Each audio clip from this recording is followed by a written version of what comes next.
a cell phone the size of the lens that's on the back of that phone. And Thanks, John.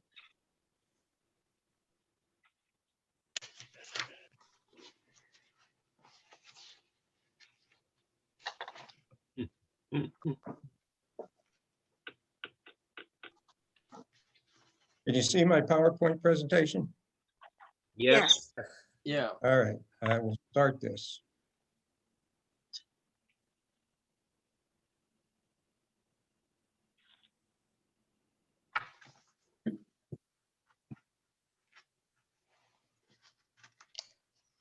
Thank you for coming today. I want to do a presentation on Ansel Adams. And I studied with Ansel's assistant, John Sexton. Oh, no, it's probably 15 years ago because I got into the darkroom and was doing black and white. And I had seen some of Ansel's original prints in Chicago at the Art Institute and realized they were just superb black and white prints. And I wanted to learn how to do that level of black and white. And I talked with someone about that black and white, and they said, well, Ansel one time said, it'll take 10 years to get to be a true fine art black and white printer. And of course, he was talking about the darkroom. And I thought, no problem. In about a year, 2 years, I'll have this mastered. Well, 10 years later, I thought maybe another year or two I'll get to produce really great black and white prints. But I think this statement is so good. An image is not just a place, it is an experience. And for me, that also relates to the fact that it is not the equipment that makes good photography. It's your mind. It's what you see and how you see it, and then what you do with it after you've captured those initial pixels. Now, he was dealing with negatives, as you'll see. Creativity from reality is what I think. And so fine art photographs are really created from reality and fulfilling the creative vision of the photographer. That comes from him. And I think, yes, indeed, that's exactly what it is. Well, if any of you know about him, you may know that he had a burro that carried all his equipment up into the hills and things. So see if you remember the name of the burro. And I will give you the name at the end. It's really interesting, but he did have a burro to carry all of his equipment. Ansel, I'm going to talk about 3 parts to this today: the man, the influences of his life on his art, how did that evolve? And then the negative, the influences of various crafts that he got into and how it created fine art photography. And the last part is the print, truly the influences of his various techniques. And they carry forward today tremendously, especially in the black and white, but even in color prints today, the concepts are the same. The man, the influences of his life. Well, he was born in 1902 in February. And by the way, that's my birth year also, February 20th. I was born February 24th. How about that? Anyway, 1902. They lived in San Francisco area off to the far west of the city, right on the coast, that little house up on the hill. And he would play on the beach. So he was being influenced by the world as he was growing up. His father was a tremendous influence on him. And in 1950, the Pan-Pacific Exposition was held. And that structure, by the way, on the right-hand side, is still in San Francisco. And I was overwhelmed when I first went out there and saw that, didn't even know that it was something that Ansel had seen. But he was in 1950, so now he's 13 years old. And his father takes him there. He was taken so much with all the activity and the arts and everything that was going on that he skipped school that year. He didn't go to school. And so in 13 years old, he had this little camera and he photographed the architecture. So this is his first photograph. Then he went to Yosemite with his parents. They took him there. He was 14 years old. They took him there. They would get there by train and then wagon train, first rail and then wagon train in order to get in there. And he had this little Instamatic camera that we would call an Instamatic. And he photographed some things that was so well taken with it that he decided to continue to do that kind of work. Well, one of his most famous is this one, Clearing Winter Storm, taken from a point called Inspiration Point. Well, as he was in Yosemite, he was so taken with Yosemite and the beauty of it, as I have been.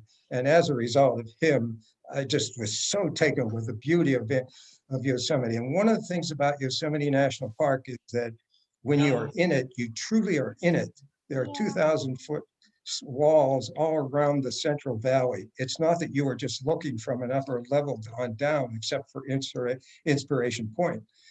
And Ansel wanted to get above the people who were visitors who would come in there. So he built a platform on top of his Pontiac, and he would take his, that's an 8x10 negative camera that he used. He really would studied to be a pianist, and he wanted to be a concert pianist. But as he got more and more into the photography, he switched from that to photography. But he always carried forward his talent for music. Why is he considered one of the greats? Well, here's what happened at the time he got very serious with photography. Pictorialism was the type of photography being done at the time. And it was artistic in a certain way, but very pictorial. He said, no, no, no, no, no, it should be realism. And so he started a movement called modernism. And that movement was started with Edward Weston and Imogen Cunningham. And they called it the group F64. And of course, F64 represents the exposure on the camera. And so when you're doing a large format camera, an 8x10 or even a 5x7, you put lenses on there, and the f-stop, you can go up to 100 f-stop. On our 35mm cameras, maybe you get an f-stop of f22 or f32, but in those days with those cameras, because of the bellows and you need a certain amount of aspects for sharpness, f64 was the common f-stop for the lens. So the three of them, Edward Weston, Imogen Cunningham, and Ansel. Now, you see Edward's fingers? You know why they are black? No, he was not putting nail polish on his fingers. That is from the chemicals of developing his prints in the chemical. That's what that's from. It turned the nails black. Ansel did 6x8 large format, then he went up to the 8x10 view camera and on top of his Pontiac so that he could get a whole different perspective of the scene. Think about that.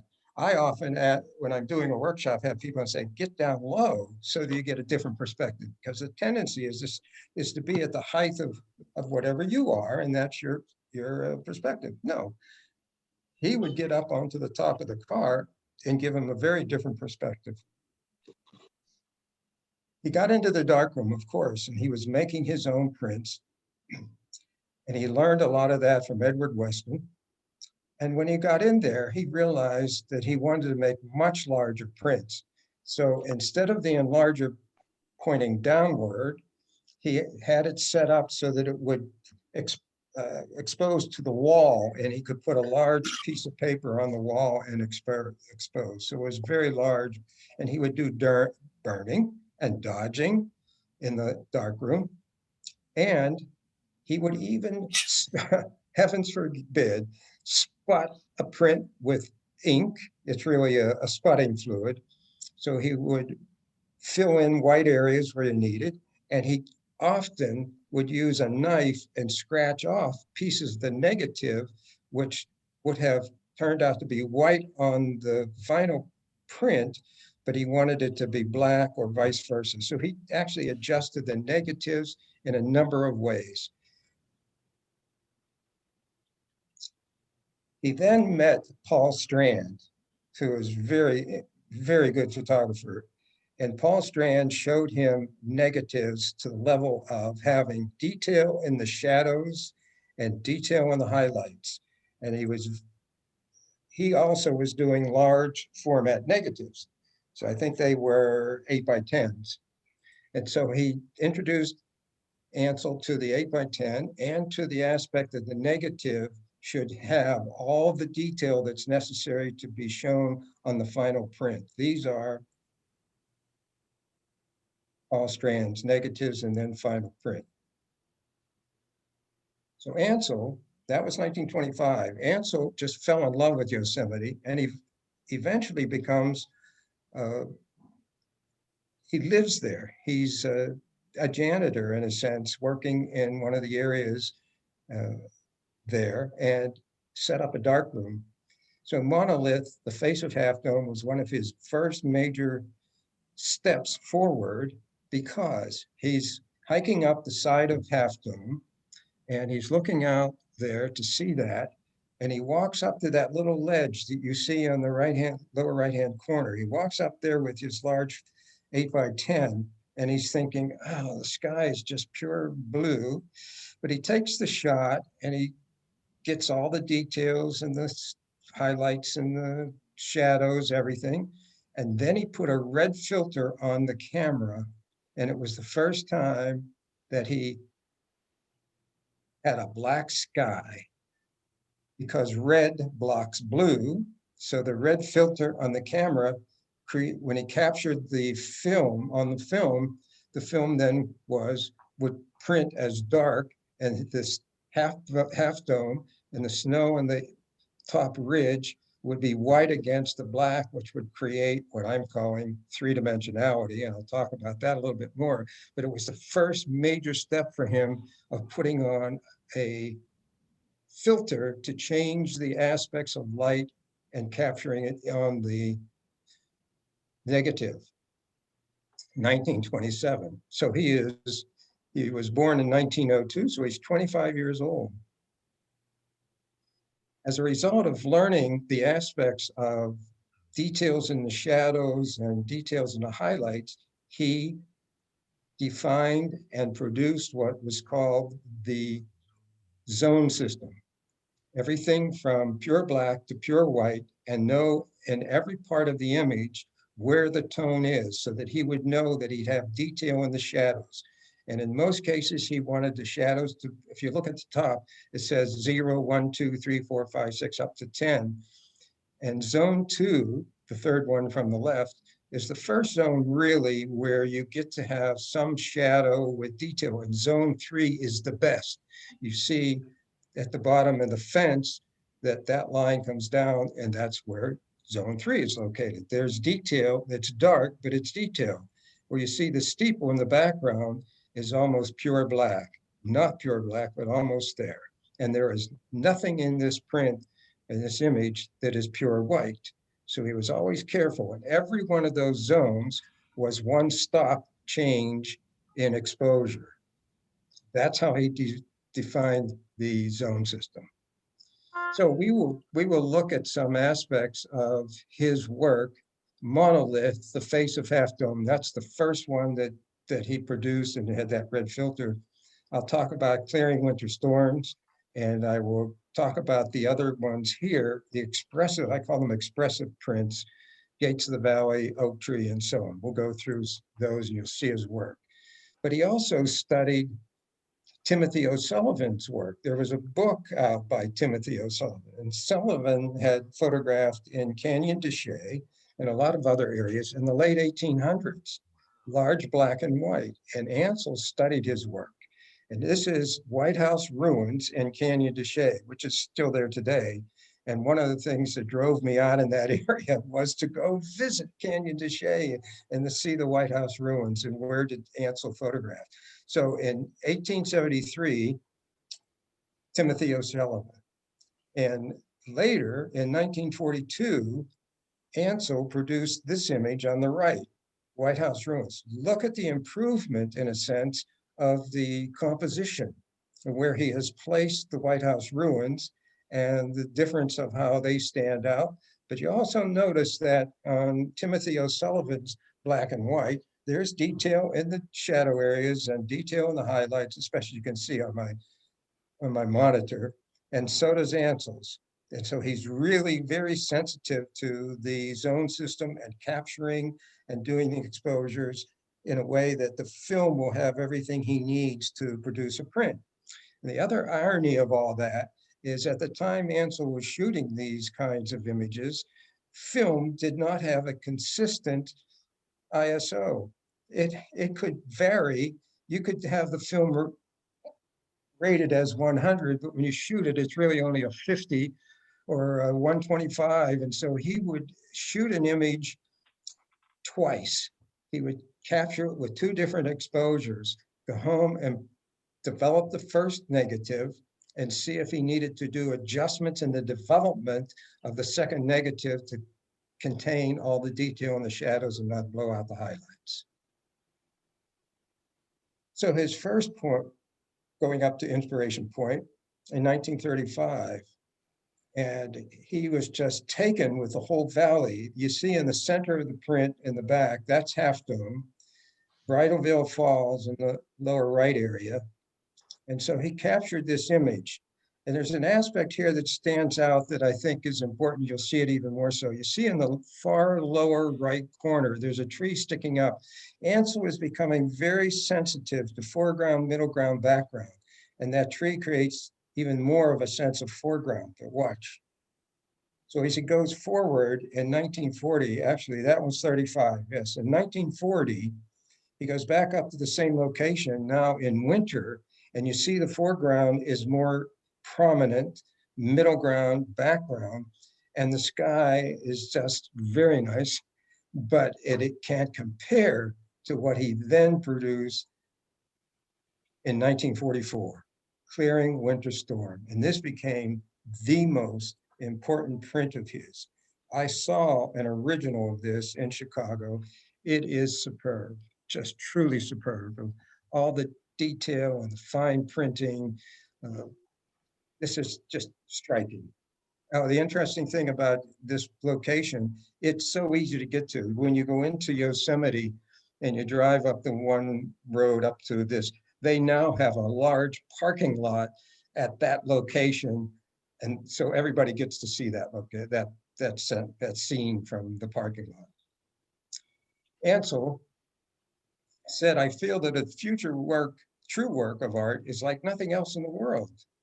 It is not essential to know how the artist thinks or how he believes he relates to his profession or his society. What he creates is his message.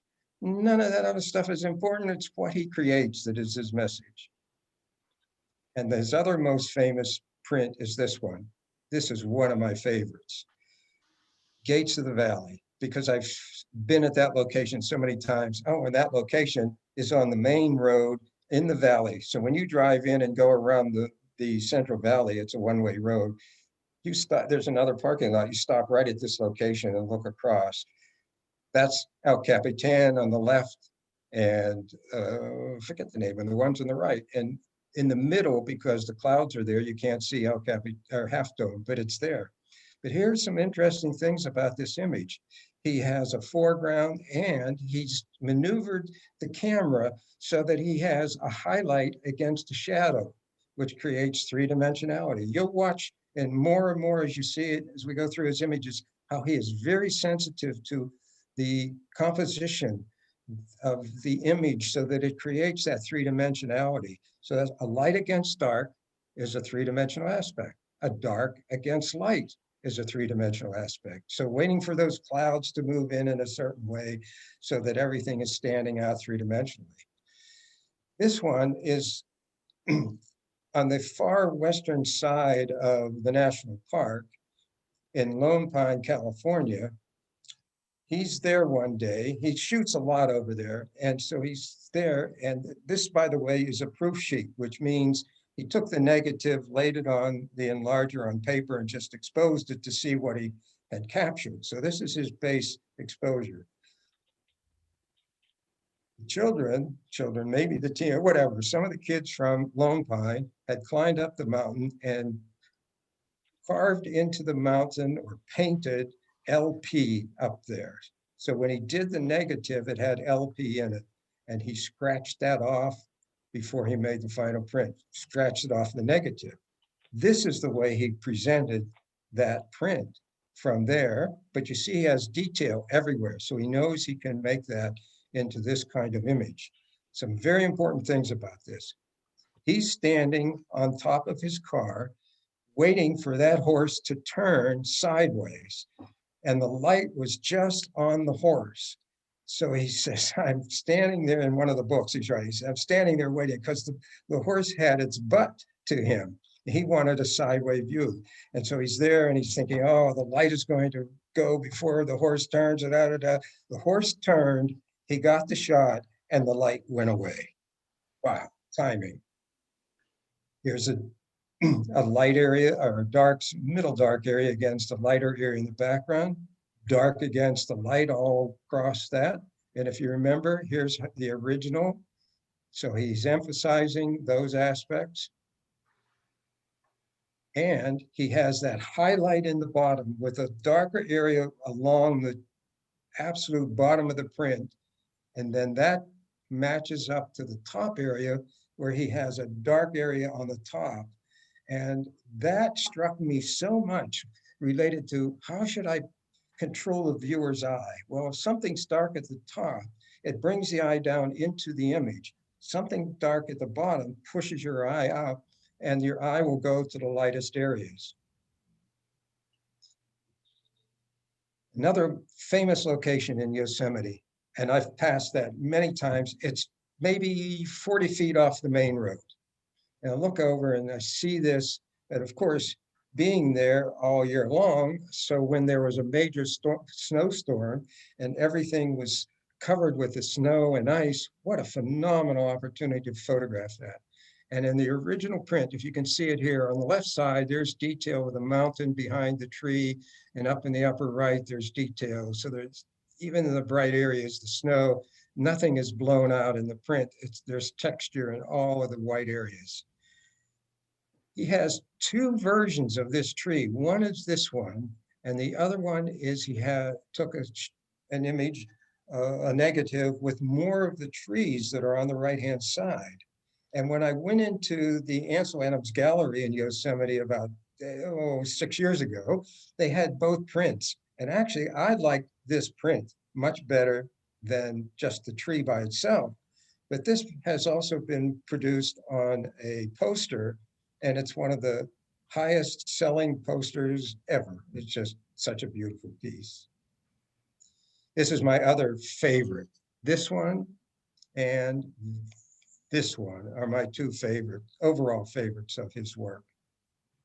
This one, El Capitan, Winter Sunrise, coming down into the valley area, just walking down from the road to the Merced River, and you look across at El Capitan, and here are the trees on the side. Now look at the contrast range of this image. The dark shadow areas, everywhere there is shadow on that left-hand side and anywhere else, those pine trees, there is detail.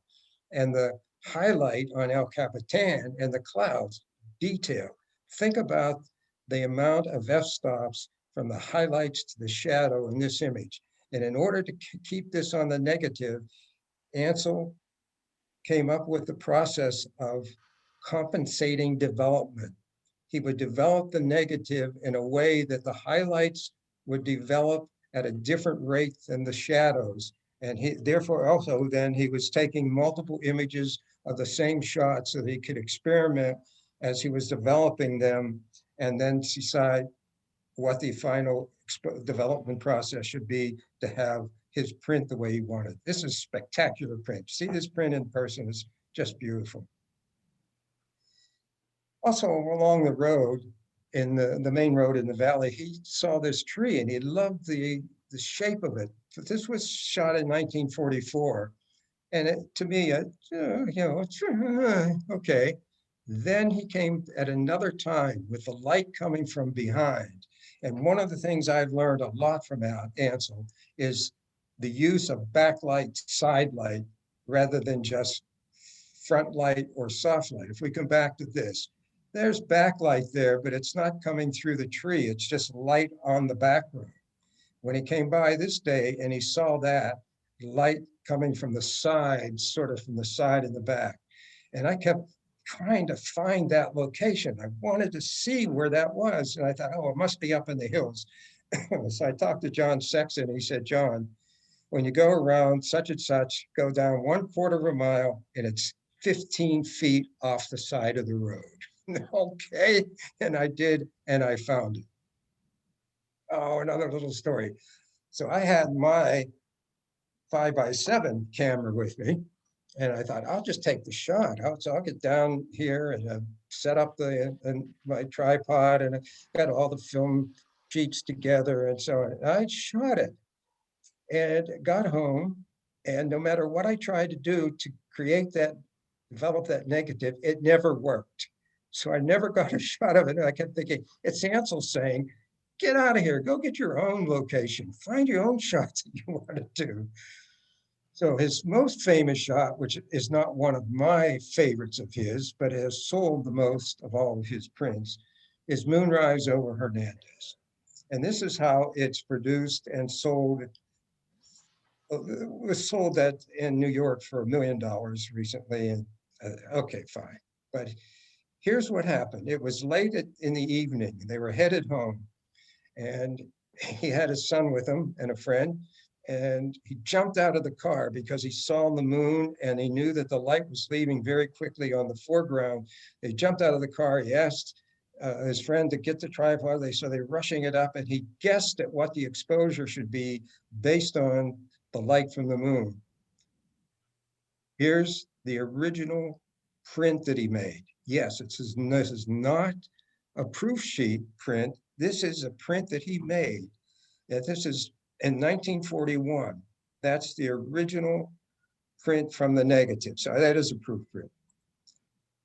He then made this print as a final print in 1941. The sky is a little darker. He's bringing it out. In 1943, he darkened the sky a little bit more, and you see he's creating more contrast in the lower levels. Now he's evolving the aspect of how he wants a print to look from an original negative. 1962, much darker sky. It's very close now to the way he produces this as a final image, but he wasn't happy with how the buildings would not stand out because the bottom of the negative, this is an 8x10 negative, was a little flat in exposure. So he dipped the negative, handheld the negative and dipped it into selenium tenor. Selenium. Anyway, selenium. And it created a contrast just to a selenium toner is what I'm trying to say. Selenium toner. And that made the bottom of the negative more contrasty than the rest of the negative. And he could make this print so that the buildings would stand out. And this is the print that sells the best and is considered one of his best. It's not the ones I like the best, but I understand. If we all ever think about this, 1941, and not until 1975 that he gets the final version that he wants.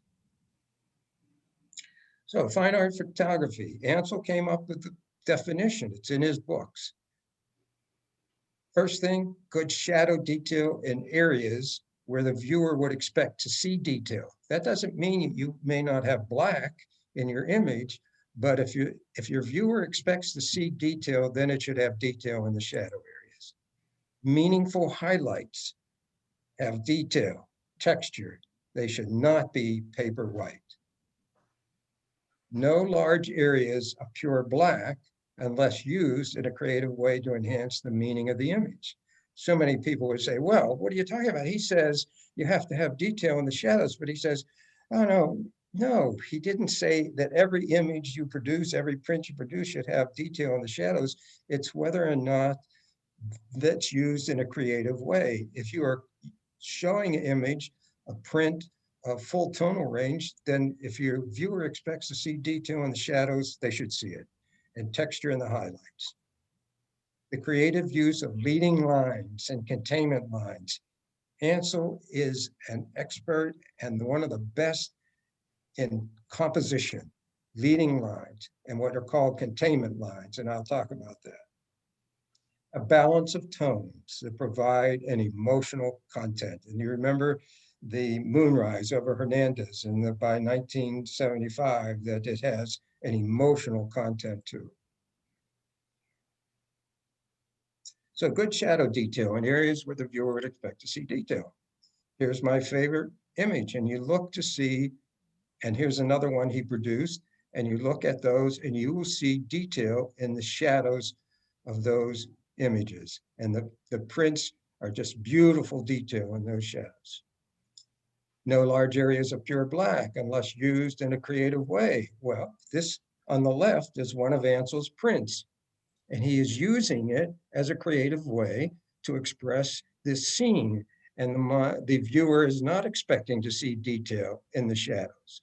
But that is not the case with White House ruins.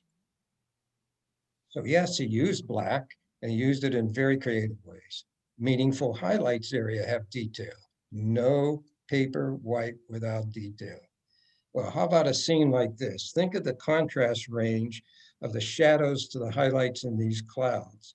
And Ansel was always sensitive to that and would do compensating development of the negative so that when he was making the print, the highlights would have texture and the shadows would have detail. Creative use of leading lines, containment lines. This image is shot right from where Ansel lived in the valley. Came out his door and this is what he would see. This is up the coast, San Francisco, the Bay Bridge. On the left-hand side, that tree on the left is called a containment. And the limbs above Half Dome are containments, meaning they're containing the viewer's eye to where he wants you to go. So as you come in from the left, you really come in from the images, any images from the left, and look across the image. So how would he keep you from going back off the left-hand side or off the right-hand side? And how does he control what he wants you to see? Those are called containments. If you look at the Bay Bridge, there's a leading line, the water leading you right to the bridge. So he had to position himself to get to that location. This one of the lines leading you right up to what he wants you to see. And we'll come back and see that again. Go back the other way. So those leading lines and the dark against the light to create that three-dimensionality. And you notice that there's this darker area on the right-hand side, which is a containment to bring you back into the lighter areas of the image. And you notice that's a little darker against the light areas behind it, three-dimensionality. This is before the Bay Bridge was built. And he talks about in his book that he got up one morning and he saw these beautiful clouds. And so he ran to this location to get an image of it. So here's the horizontal line. And he talks about rule of thirds, and you do not want to have the horizon right in the middle because then you're not emphasizing the foreground or the upper part of the image. So he has that lower, which means he's emphasizing the upper portion of the image. The bridge gets built. Here's that image that I showed you just before, the Golden Gate and the bridge. Now, this is the proof sheet of the negative. So you see he has detail in the shadows everywhere, detail, texture in the highlights. He then does the darkroom work to bring this image to life. And so many times somebody would say, oh, well, it's just right out of the camera. Absolutely not. He was a master at the darkroom. Today, you become, I'll use the term, a master at Photoshop or Luminar software or Topaz Labs software to do things. We're not working in the darkroom. We are working in what I call the digital darkroom. So yes, we are doing darkroom work. We're simply doing digital darkroom. Let's take this apart a little bit. Here's a rule of thirds. You see where the PowerPoints are.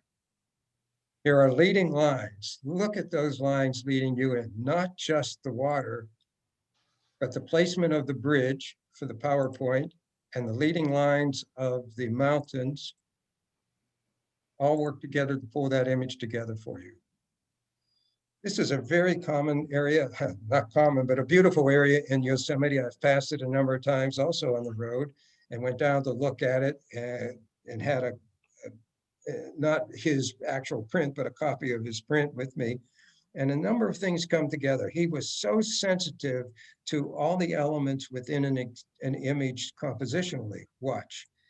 Here is that containment on the left and on the right, those white flower tree aspects pushing you back down from the right side back into the image, containments. Look at that tree in the background. Had he moved to the left, that would have pushed that tree back into the trees on the right and would not have that standing out. If he moved to the right, that would have moved those into those tree trunks coming up. And so he would not have that back there. So he's sensitive to that tree being in the back. How about in the lower right corner? That rock is very important. He could have moved in farther and photographed that with the water flowing straight out. But here's what's important. So he has a lead in line so that you can come back down and stand there. And if the water is coming down, it's leading you down to the right-hand corner. And that darker area by the rock and the rock pushes your eye back into the lighter area of the stream. Very important. In fact, let's take it apart a little bit. If I take the rock out, now your eye goes right off that side. Even if I put the white water in there as it flows through, it makes it worse. Your eye follows the white water right out. So that was very important to have that in the darker area to create a containment and to push your eye back into the image. So you go back that way. And here is a place to stand. I came up with that concept simply by looking at a lot of his images and thinking, what's the difference of how he did the composition versus what I see? Now, keep in mind the place to stand. I'll talk about that again shortly. Clearing winter storm. You notice the foreground, the trees in the foreground on the lower right side creates that foreground aspect, three-dimensionality, foreground, middle ground, background. They are containments, as is El Capitan on the left-hand side, containments to bring you into the same part of the image. And in the center, in the highlight area, is Half Dome. But here you have the dark against the light and the light, dark against light on the other side to create that three-dimensionality. And you notice that he has a balance of tones in the corners, the upper corners. It isn't just light in one corner and dark in the other. He is very sensitive in all of his prints to the balance of tones. And here's that foreground. The center of the image, which is the brightest area, and detail in that center area. If you ever have a chance to see an original print of this, of Clearing Winter Storm, it is superb. This is an interesting place also down in Tucson. And I went down there to see where he photographed. And I actually walked into this portion of the church.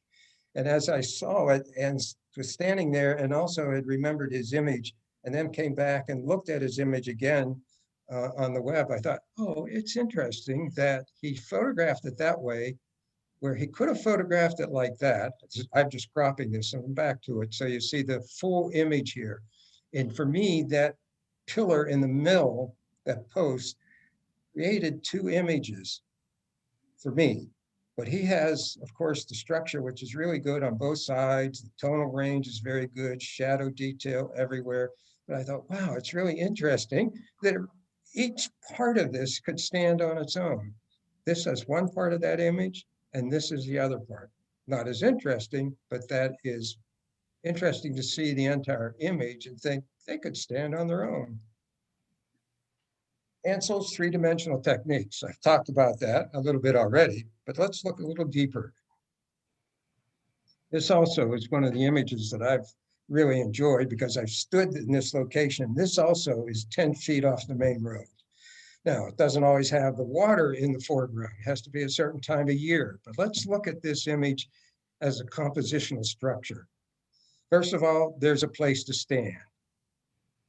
There are containments on the right-hand side and the left-hand side, that little darker tree on the left-hand side, sorry, You come in from the left, you come over, that larger tree on the right pushes your eye back in. And when you come back over to the left, that little tree there keeps you back into the center of the image. And there's something that I had studied and saw in all of his images that I call dark light, which creates three-dimensionality. And I've never seen that written anywhere, but I kept seeing it in his work. Let's look at this without the tree on the right. You see how your eye falls off that right-hand side? So very firm, conscious compositional structure. Without that, you fall off the right-hand side. Without the foreground, without a place to stand, you're only looking at his image. You have the place to stand, let's go back to that. If you have the place to stand, you feel you are part of the image, that you can feel yourself being there. But if you don't have that foreground, you are looking at it. You're not feeling you're in it. And back to my other favorite one. Dark against the light against the dark. Here's the dark, light, light. And I saw that in all of his prints and thought, wow, this isn't just by accident. He is really sensitive to the light throughout the images. And I've not seen that written in any of his books, but if you look at his prints, they all have that going for them. Rule of thirds, very strong composition. How about abstract art? Yes, he did abstract art. The one you saw earlier, the high country, Craig's Moon, Sunrise, Kings Canyon, very striking artistic image, abstract. Dunes, Oceano, and this is just north of Los Angeles is Oceano sand dunes, and very artistic. Look at the triangle. Triangle, triangle, very interesting. Triangle, inverse triangle. His images and his compositions are really so strong. That's the lightest area, and there's detail in that area. But he doesn't have detail in this print in the shadow area because I assume his presentation is to say, I don't want your mind to expect to look into that area. The creation of fine art photographs, here's his influence on me. This is my shot from the Great Sand Dunes. And one of my favorites of mine is Cathedral Spire. I was walking along the edge of the Merced River, which is in the bottom part here, and I saw those clouds coming from the left. So I just kept shooting until they came right above Cathedral Spire and captured that image. And you notice the tree on the left. It's a containment. El Capitan, down at the Merced River. The trees on the left, containments, the highlights against the light trees against the darker mountain, the light mountain against the darker sky. Detail down in the shadow areas. He had a tremendous influence on me.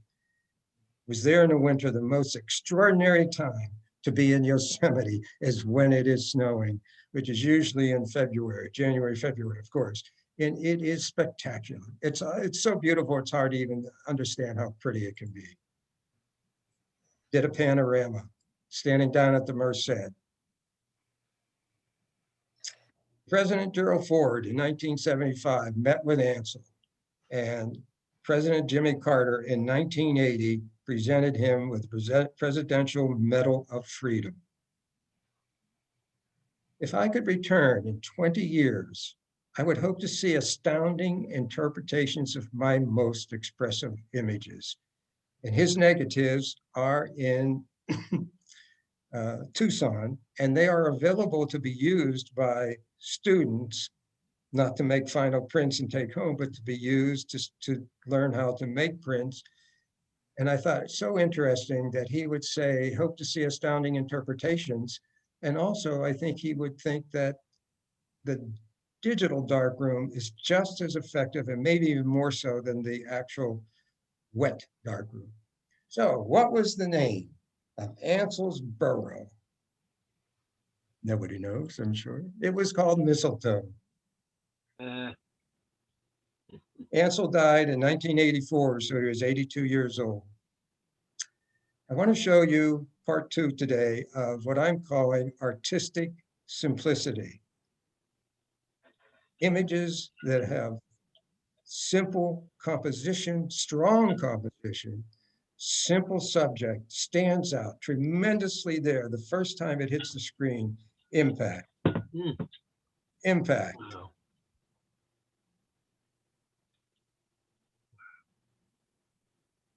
Color, simplicity. The person sitting on the bench, wow, you can't stop looking there. And then you come back up and the whole tree fills the image. It's just really beautiful. Simple, impact, simplicity, and composition overall. Yes, no foreground, no place to stand, not meant to be. You're meant to just view this and see that man fishing. Simplicity, tremendous simplicity. Wow, so effective. This one just is so striking. The foreground detail, things happening up in the skies, the horizon way down low, and that figure standing there.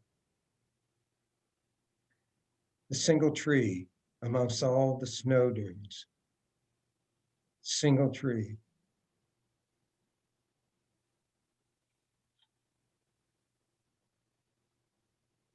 Artistic simplicity. This one is very good. I just think this is striking, as is this one. Thank you for coming today. Hope you enjoyed it. Hope you learned some things. Photograph that which stirs your heart, excites your mind. Thank you all.